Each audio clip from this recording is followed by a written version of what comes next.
Bueno, pues creo que me corresponde hablar de educación básica y sobre lo de la reforma, algunas situaciones jurídicas. La reforma, pues ya sabemos que en el 2013 se promulga la ley, se armonizan los estados, pero básicamente tiene cuatro ejes. ¿A qué se refiere? Al ingreso, a la promoción, al reconocimiento y a la permanencia. Es cierto, la educación básica anterior a la reforma pues estaba desarticulada, estaba en manos de autoridades y sindicatos, quienes en el ingreso, quienes ingresaban antes de la reforma en educación básica, el maestro que decidía, el sindicato o decidía la autoridad. ¿Qué hacían con las plazas para ingresar? Las vendían. El espíritu de la reforma trata de que ahora haya un procedimiento, un proceso para ingresar, para que también en el eje del reconocimiento al maestro, a quienes reconocían, a los que estaban, a los que eran los cuates de esas autoridades que señalamos, a quienes promocionaban, quienes eran directores, supervisores, los cuates. La reforma viene a aplicar un proceso de evaluación.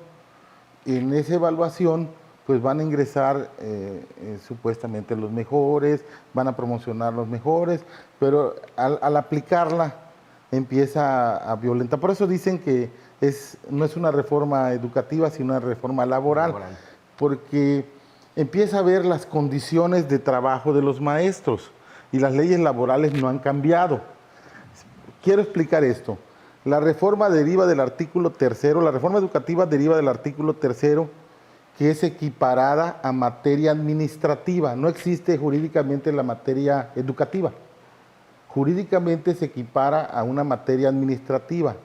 El artículo 123 constitucional habla del trabajo y que las leyes secundarias, que son las leyes laborales burocráticas o la Ley Federal del Trabajo para el apartado A, habla de la relación de trabajo. Cuando la ley del servicio profesional docente empieza a decir cómo va a ingresar la persona, cómo va a promocionar, ya se está metiendo en el ámbito laboral. Entonces, ahí es donde nosotros tenemos que señalar que si bien es cierto que México y los maestros no deben continuar como estábamos, que tenemos que prepararnos, que tenemos que ser mejores, pero no es la forma en que se aplicó.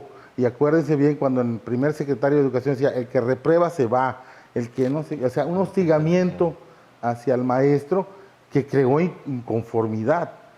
Ahora, en el caso de los presupuestos, no hay ninguna reforma, no existirá ninguna reforma que pueda tener resultados efectivos si no hay los recursos para la aplicación. O sea, si no se contemplan los recursos para aplicar un proyecto, por lógica está condenado a que éste tenga problemas y no se pueda cristalizar. ¿Cuáles son las situaciones muy obvias? Vamos en el ingreso. Cuando se da una vacante definitiva de un maestro por horas, ya sea en secundaria o en educación media como ustedes, en lugar de que se haga una evaluación del ingreso y de promoción, nada más se hace la evaluación de ingreso. Entonces, está ingresando más con menos horas. Están creando un cuello de botella, porque los maestros que tienen horas no están completos. Entonces, se da prioridad al ingreso y se deja la promoción a un lado. Eso es en el ingreso. En la promoción de los puestos directivos, los maestros ganan una dirección a través de una evaluación, pero les dicen, la escuela que ganaste o el espacio que ganaste no está aquí, está en tal lado. O me ha tocado ver en los concursos de otorgamiento de plazas de promoción que aparece la lista de la escuela que no tiene director, pero no puede ir ahí porque la plaza quién sabe quién la tiene. O sea, increíble. La escuela físicamente no tiene al director, pero no le pueden dar a nadie esa plaza porque alguien la tiene no sé dónde. Eso es la promoción. En el caso de los ATPs en educación básica, el año pasado ganaron sus plazas, se las otorgaron, tenían que hacer 2 años para poder ratificar, se evalúan, ratifican, y cuando les iban a dar el resultado el año pasado en estas fechas, les dicen, el Instituto Nacional de la Evaluación declara que la evaluación que presentaron los ATPs en educación básica no reunía los parámetros establecidos, por lo tanto se nulifica y tendrán que hacer un año más. Cuando la ley dice que 2 años iban a estar a prueba y que se iban a evaluar y les iban a dar la plaza. Otros casos que he visto, ganan primer lugar en el examen de ingreso y está en 0 la vacante. Entonces, ¿cómo es que estas cosas son, sin meter situaciones políticas, son las situaciones que no contemplaron o que son los vicios que siguen arrastrando y que al aplicar la reforma van saliendo a la luz, pero descaradamente? O sea, yo no concibo a alguien que se evalúe para una plaza, gane y le digan que está en 0 la vacante.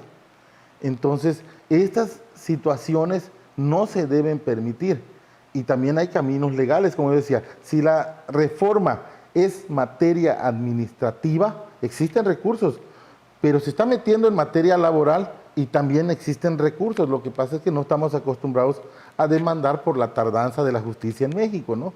Pero que nosotros como sindicato sí lo podemos exponer ante las autoridades, porque realmente, lo puedo decir, no existe un personal en la Secretaría de Educación que esté dedicado a eso, a resolver esos problemas, y le crean un conflicto no solo a los trabajadores, al mismo gobierno, porque para eso está la Secretaría, para ventilar todo eso y no se cometa ninguna injusticia. Esa es una parte de la reforma nada más, vamos a continuar también. Claro.